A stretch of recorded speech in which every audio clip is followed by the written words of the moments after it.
Hello students, how are you all? Hope you all are fine and safe and all of you are doing your studies well. So students, कल मैंने आप लोगों को एक PPT भेजी थी जिसमें कुछ क्वेश्चंस भेजे थे आपके नमपाई से रिलेटेड.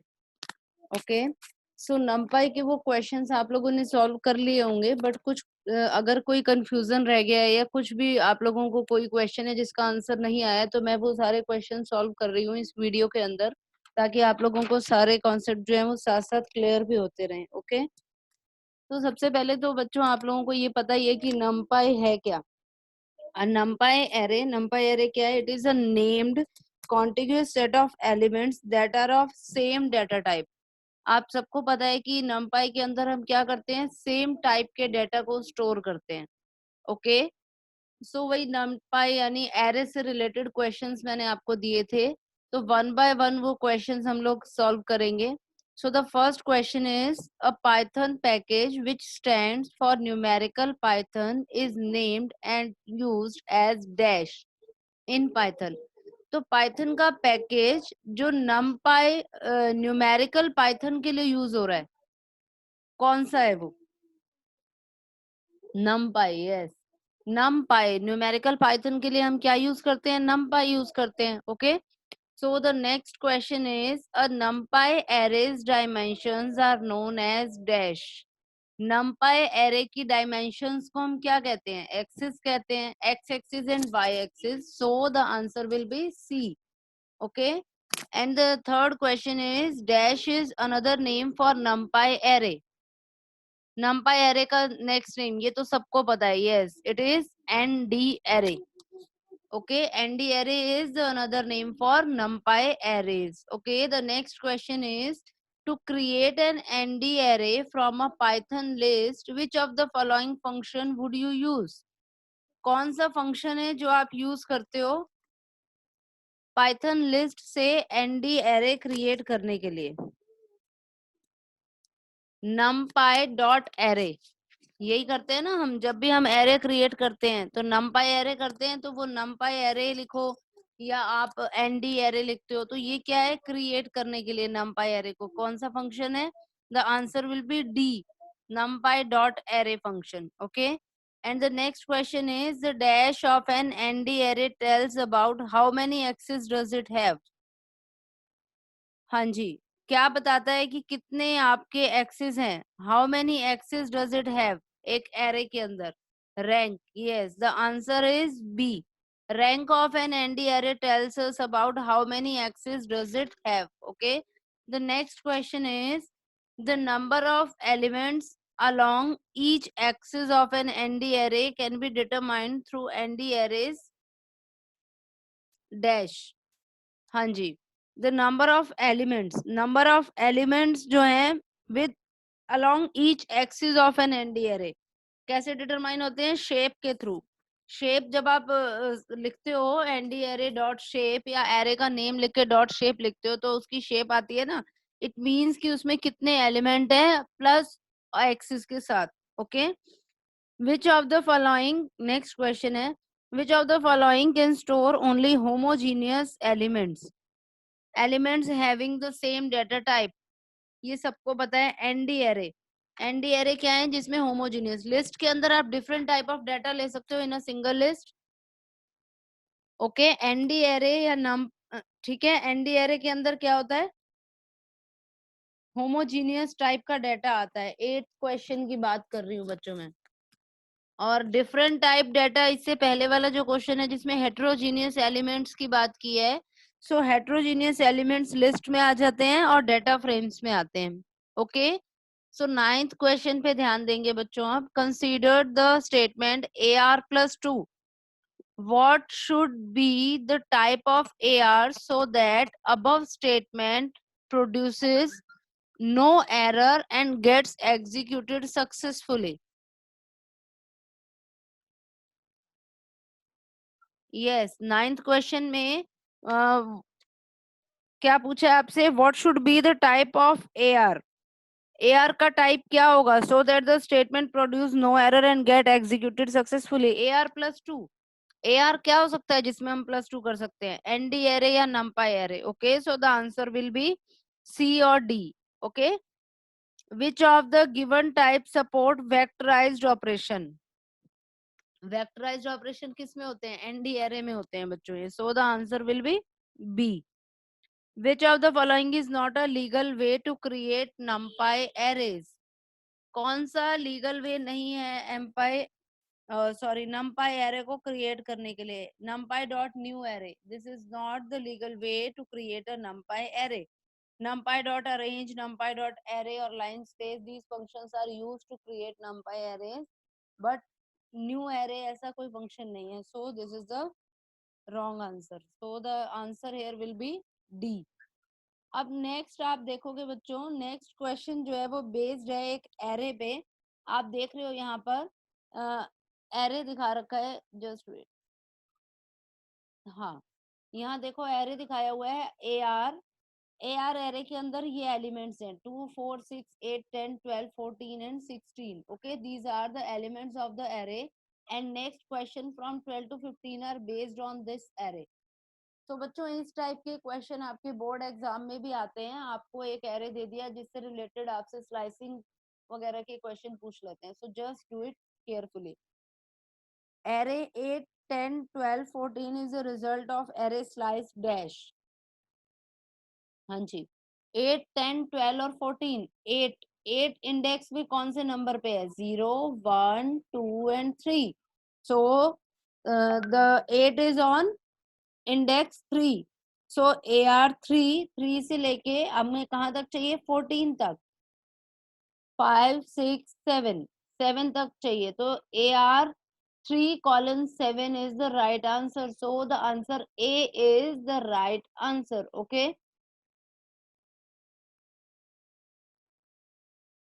ओके, नेक्स्ट क्वेश्चन पे आएंगे बच्चों. 13 जो हमारा क्वेश्चन है इसके अंदर क्या है, array 10 12 14 and 16 is a result of array slice dash. 10 12 14 and 16. 10 कौन से नंबर पे है यहाँ पर, आप अपने एरे में देखो, ये देखो एरे के अंदर 0 1 2 3 एंड 4. फोर्थ नंबर पे है 10. 10 के बाद की ये जो रिमेनिंग वैल्यूज हैं लास्ट एलिमेंट तक हमने सारी ले रखी हैं. ये देखो 10 12 14 and 16 and 12 is on the fourth index of our array. Okay, तो इसके लिए आप क्या कर सकते हो, AR4 भी लिख सकते हो, this is right. And AR4:8 भी लिख सकते हो, this is also right. 4 colon का मतलब है लास्ट की जितनी भी वैल्यूज हैं, ऑल द वैल्यूज. ओके, और 8 का मतलब क्या है, 8 तक के. हमें तो यही आउटपुट चाहिए 16, तो हम ऐसे भी लिख सकते हैं. So the C and D is the right answer for this question. Okay, next question is AR2:7:2 will produce the result as 2:7:2. मतलब ये 2 स्किप पे चलेगा बच्चों. ओके, कॉलन 2 का मतलब है ये 1 स्किप, मतलब एक एक नंबर को स्किप करेगा, यानी 2 स्किप पे चल रहा है. सो यहाँ पर क्या आएगा, 2 स्किप जब करेंगे तो 2 4 6 8 10. This is the right. एक जस्ट वेट, नो नो, 2 7 2 14. तो आंसर आएगा इसका 10 14 एंड 16. ओके, 10 42 से हम स्टार्ट करेंगे. हमारी वैल्यूज देखो स्टार्ट कहाँ से हो रही हैं, एरे में देखो 2 4 6 8. ठीक है, तो हमने 2 से स्टार्ट करना है, 0 1 एंड 2. This is the 2 6. 6 जो है वो सेकंड इंडेक्स पे है. ओके, तो हमने क्या करना है, ये स्किप करना है, नेक्स्ट पे आना है. तो फर्स्ट ये प्रिंट होगा, फिर 12 स्किप होगा, 14 प्रिंट होगा. इस तरीके से प्रिंट होगा. ओके, तो 10 14 and 16 is the right answer, B. Next is AR:-3 will produce the result as -3. आप सबको पता है, अब कॉलन स्टार्टिंग में है तो स्टार्टिंग की वैल्यूज को लेगा ये. ओके, सो यहाँ पर आंसर क्या आएगा, 15 का आंसर आएगा बच्चों ये 2 4 6 8 एंड 10. ओके, स्टार्टिंग वैल्यूज को लेगा ये, लास्ट की 3 को स्किप करके. सो अब जो अगला क्वेश्चन है बच्चों, उसके अंदर हमने क्या करना है, एक 2D एरे हमें दिया है और हमें उसकी स्लाइसिंग समझनी है. आज का ये जो ट्यूटोरियल मैंने बेसिकली रखा है, ये आप लोगों को स्लाइसिंग को अच्छे से समझाने के लिए रखा था, बट फिर मैंने सोचा कि आपको सारे क्वेश्चंस के आंसर भी पता लग जाएंगे और एक क्विक रिवीजन भी हमारा हो जाएगा। ओके, तो अभी हम लोग जब तक हमारे ये पीरियोडिक का है, तब तक मैं आप लोगों को कोई भी नया टॉपिक ना करा के मैं इन्हीं को रिवाइज कराऊंगी। आज मैंने ये एमसीक्यूज लिए हैं, कल हम लोग प्रोग्राम्स लेंगे NumPy के। इसी तरीके से हम एक क्विक रिवीजन लेंगे अपना अभी तक का जो हमारा पीरियोडिक में आना है उस सिलेबस का। ओके, आप लोग भी ध्यान से करना, हर एक वीडियो को अच्छे से सुनना और अंडरस्टैंड करना।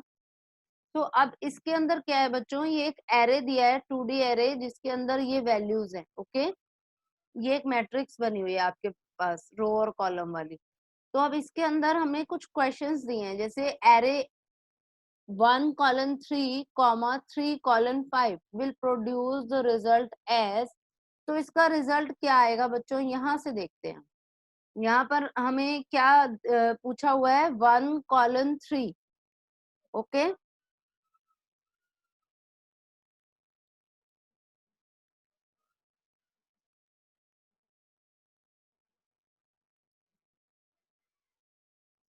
1:3, 3:5। ओके, ये पूछा हुआ है, इसको एक्सट्रैक्ट करना है हमें। तो कैसे करेंगे जरा ध्यान से देखना। 1:3 का मतलब क्या है, यहाँ पर देखो ये जो फर्स्ट है ना, this is for row. Okay, 1:3 मतलब 1 से लेकर 3 तक रो। 1 से 3 का मतलब क्या है, यहाँ पर ये सेकंड तक लेगा। 3 is the excluding point, last point तो उससे एक पहले वैल्यू तक ही लेता है ना, तो ये 2 तक लेगा, यानी 1 और 2।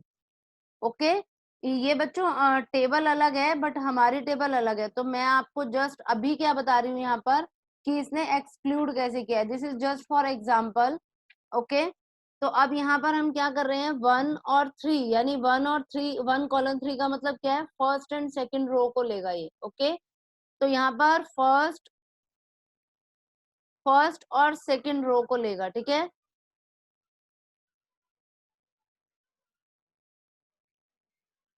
ये फर्स्ट और ये, जस्ट वेट,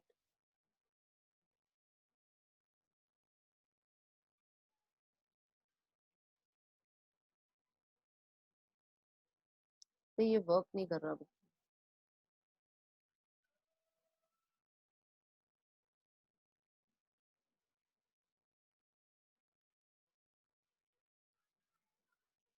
ठीक है, 1:3 का मतलब मैंने आप लोगों को बता दिया कि ये इन दोनों को लेगा, ठीक है, यहाँ से।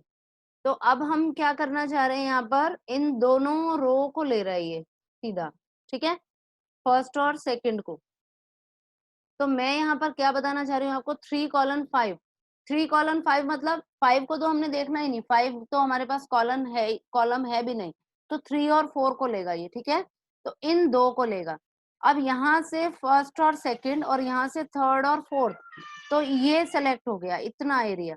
अब इनमें से जो कॉमन है, कॉमन कौन से हैं, 90, 100, 140, 150। ओके, तो ये आंसर आएगा, एक्सक्लूडेड आंसर ये आएगा। तो आप लोगों को समझ आ गया। अब मैं आप लोगों को यही क्वेश्चन आप लोगों के,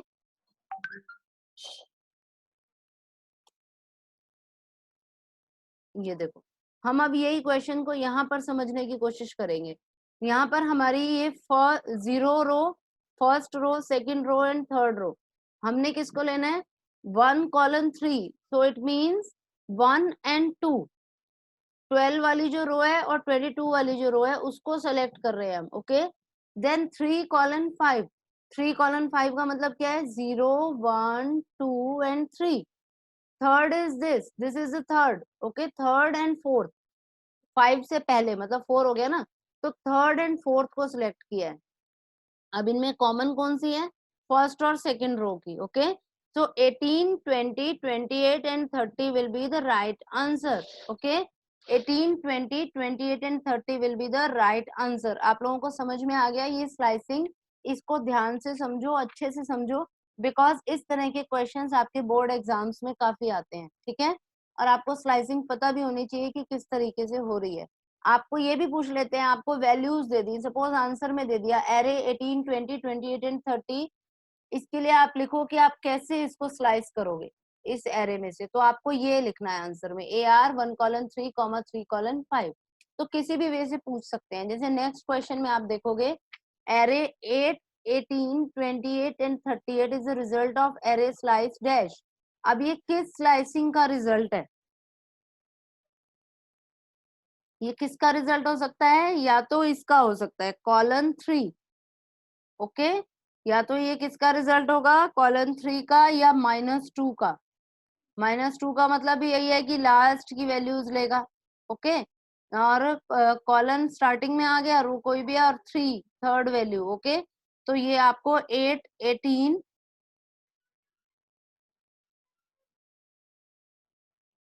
28 एंड 30 थर्ड जो है, थर्ड कॉलम आपको शो करेगा, ठीक है। थर्ड लिखा है ना, थर्ड कॉलम। सो ठीक है। Next question is array 3 colon colon -1 would, इसका क्या रिजल्ट आएगा? इसका रिजल्ट आएगा बच्चों ये 40, 38, 36, 34 एंड 32। लास्ट जो है -1 लिखा है ना यहाँ पर, तो -1 मतलब लास्ट से उठाएगा, लास्ट इंडेक्स से। तो ये लास्ट इंडेक्स से इसने लास्ट वाली जो आपकी रो है उसको यहाँ शो कर दिया, ठीक है। So the answer will be 40, 38, 36, 34 and 32. B. B is the right answer for this. Next question is to horizontally combine two ND arrays, which function may be used? Two ND arrays को horizontally combine करने के लिए आप सबको पता है hstack function is used.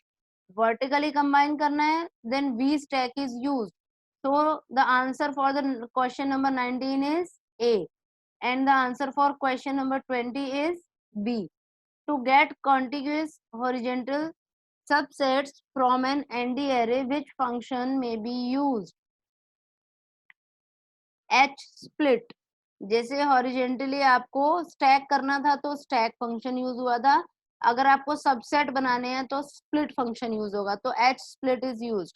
और अगर वर्टिकली करना है to get non contiguous, yes ये अलग है बच्चों, to get non contiguous subsets from an ND array based on a condition, which function may be used? तो एक्सट्रैक्ट फंक्शन यूज होता है। अगर नॉन कंटिग्यूस वे में आपको वैल्यूज के सबसेट बनाने हैं तो एक्सट्रैक्ट करते हैं, और अगर आपको कंटिन्यूस सेट बनाना है तो H split, ओके, या V split यूज होता है। From an ND array numpy arrange 9.0, what can be the possible shapes of array that can be created using reshape? reshape करके हम क्या क्या बना सकते हैं? 9 1 वाली वैल्यू 3/3 की और 1 9, ये मैट्रिक्स आप क्रिएट कर सकते हो रीअरेंज करके, okay. So the A is the right answer for this question. तो स्टूडेंट्स मैंने आप लोगों को इन सारे क्वेश्चंस के सॉल्यूशन बता दिए हैं, इन सब के आंसर हम लोगों ने कर लिए हैं। अब आप लोगों ने क्या करना है, इनको अच्छे से अपनी नोटबुक में नोट भी कर लेना सब आंसर्स को, और प्रिपेयर करना अपने पीरियोडिक टेस्ट के लिए, okay. Thank you students and have a nice day.